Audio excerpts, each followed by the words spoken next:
Alright. So you know what?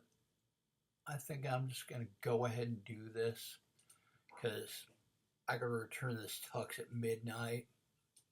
Otherwise, I will turn into a pumpkin. Okay, folks, so tonight I'm going to do something that is kind of a weird little follow up.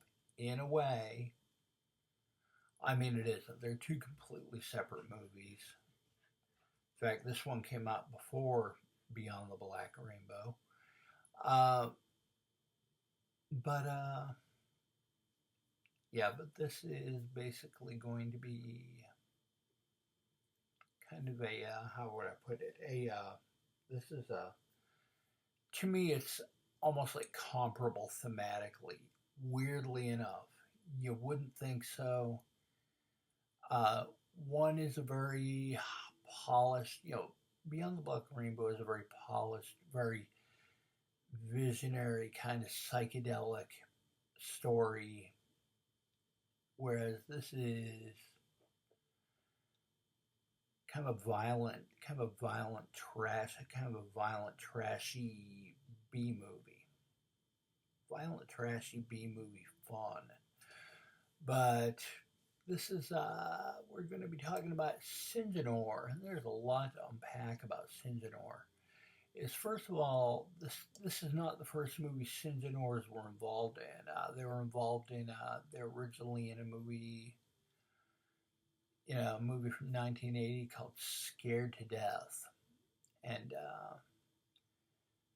this movie, which is directed by George Langen Jr., is touted in some circles as a quote unquote sequel to Scared to Death. It's really not. It really has no relation whatsoever to that previous movie. It's just that people who made this movie took a look at the people who made that other movie and said, we really like your monster. Can we use your monster? And they got permission, and they had a bang up fun time with this monster. Now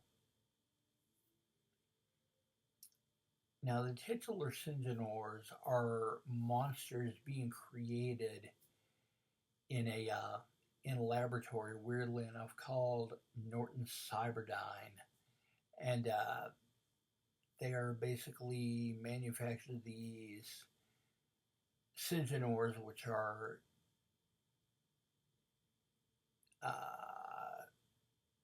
synthesized genetic creatures who,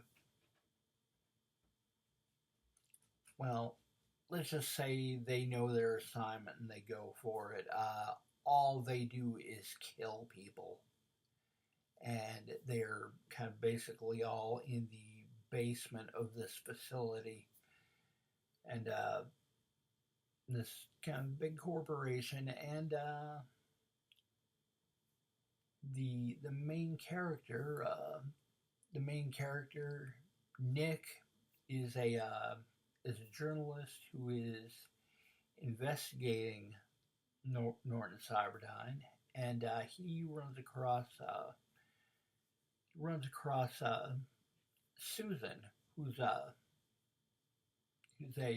who's the daughter of one of the Cyberdyne scientists, who ends up getting killed because he's growing Syngenors in his greenhouse, and it doesn't go well. Basically, they maul him to death, and there's this weird puddle of slime out there in the carport, and so one story kind of follows another, and but meanwhile he's trying to get an interview with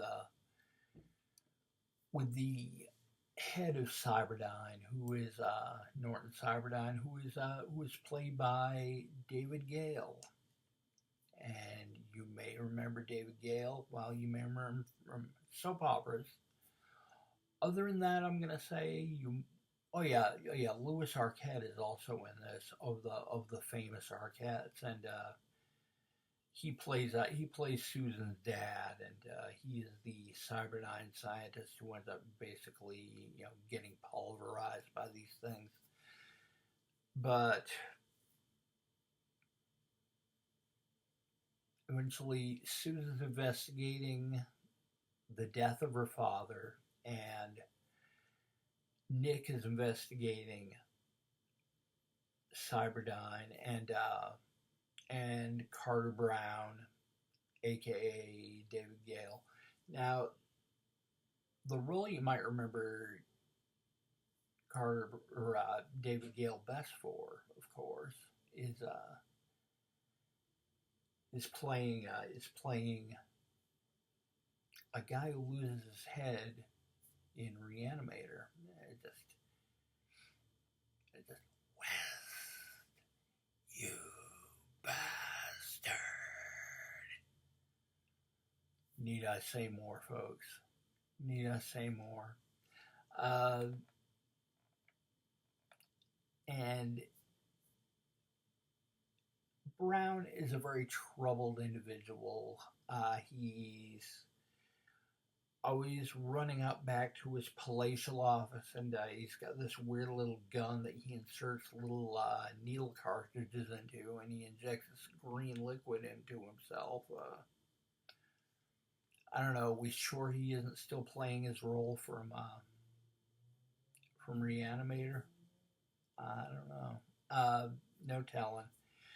But he's obviously junked out on this weird liquid that he's having to shoot into this giant blemish on his neck. And maybe he's part Syngenor, I don't know. But in any event, he and his underlings are trying real hard to cover up the fact that they've got a bunch of killer Syngenors in the basement, especially since one of his underlings, there's a guy named Armbruster, keeps luring call girls down there and having them get chewed up and spat out. But Armbruster and Carter's main assistant Paula are in cahoots, and they're both basically trying to sabotage Carter Brown and get Cyberdyne Industries to themselves. And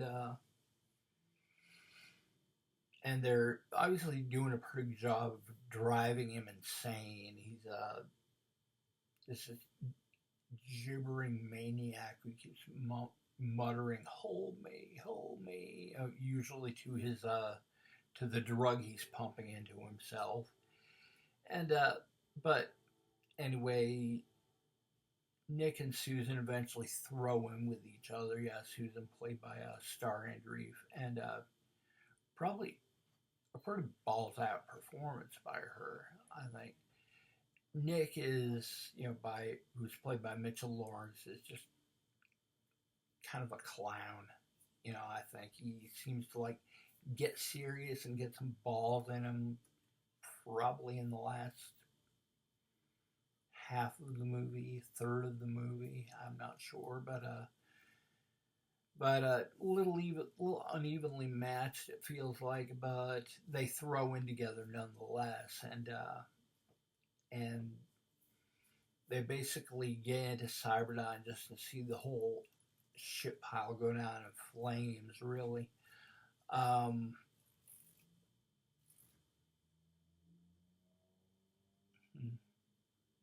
Weird sounds.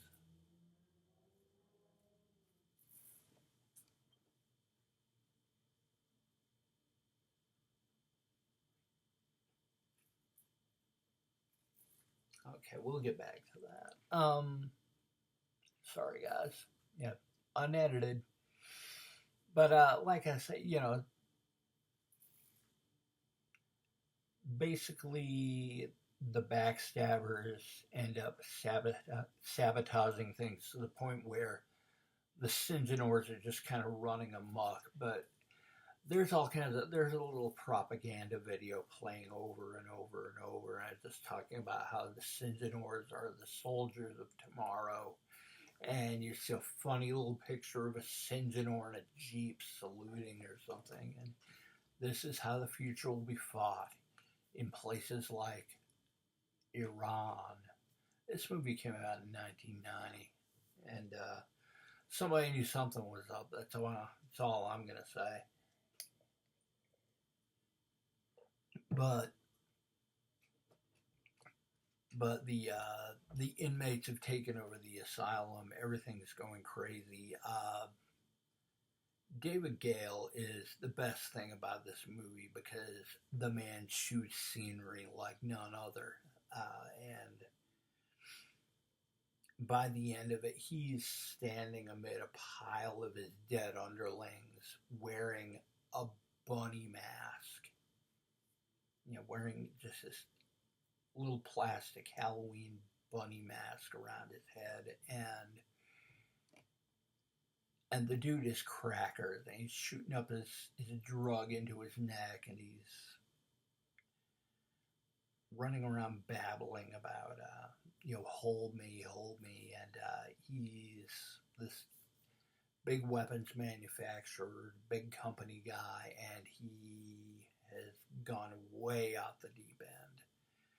And yeah, basically, like I said, everything kind of goes up in a flaming pile of shit. It's a glorious fun. So this is 1990, like I said before, and it seems to be, I don't know, to come up at the pretty much, the point where the yuppie bubble is kind of bursting. So that's going on. And you've got weapons manufacturers with this Frankenstein of a weapon that it's basically not going to be able to contain. And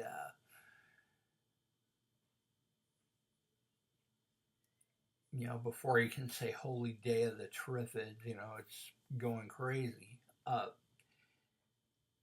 It's a ton of fun. It's a bang up thing. Just to me, it kind of walks hand in hand. I think it would go with a pretty amusing double feature along with Beyond the Black Rainbow. They would seem to be very different kinds of movies, but they both seem to mark kind of like the point where certain institutions or certain ethoses are just kind of coming apart and exploding, whether it be the kind of soft, kind of passive-aggressive kind of post-counterculture, whatever the hippie movement becomes, becomes the just new age movement. And over on the other side, you get kind of the other side of the baby boomer experience where they've gone all in on creating these death weapons, and the death weapons turn on them.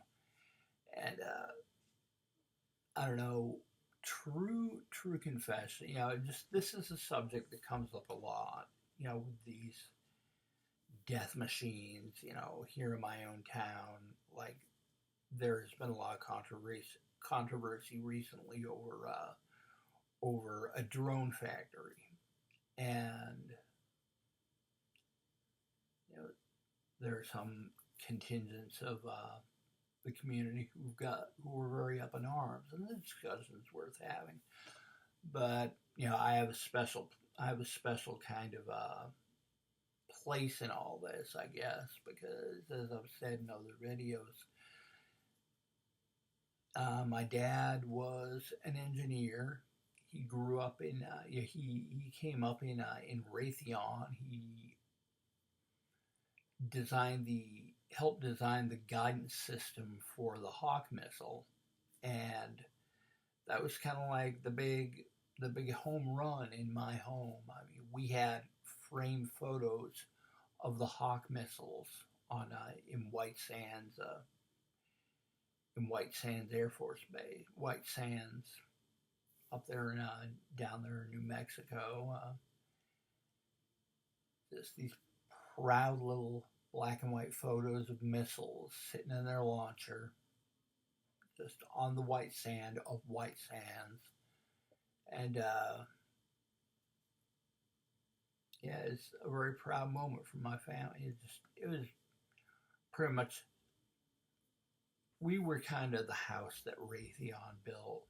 And so I've kind of always had that shadow of, you know, weapons and destruction and war kind of over my head. Grew up during Vietnam, developed very special ideas about that.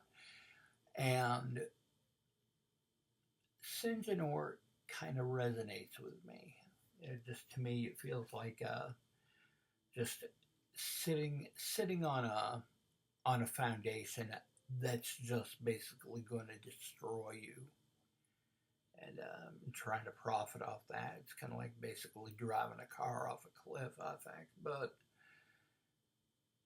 you know, folks, there I go again with the folks.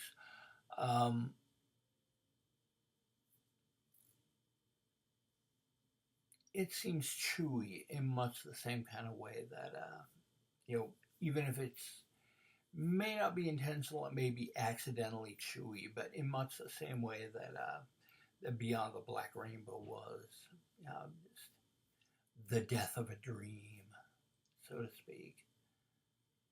Anyway, here's hoping. Here's kind of a salute to you folks, and salute you little peeps out there, both of you who end up watching this, and you know, and hoping for the fortuitous non-death of your dreams. Anyway, you know, click that thumbs up button, like, subscribe, you know, ring that little bell for notifications. That way when I put up these videos, you know they're up there. And every little bit helps me out. And I hope you all take care. I'll see y'all on the flip flop.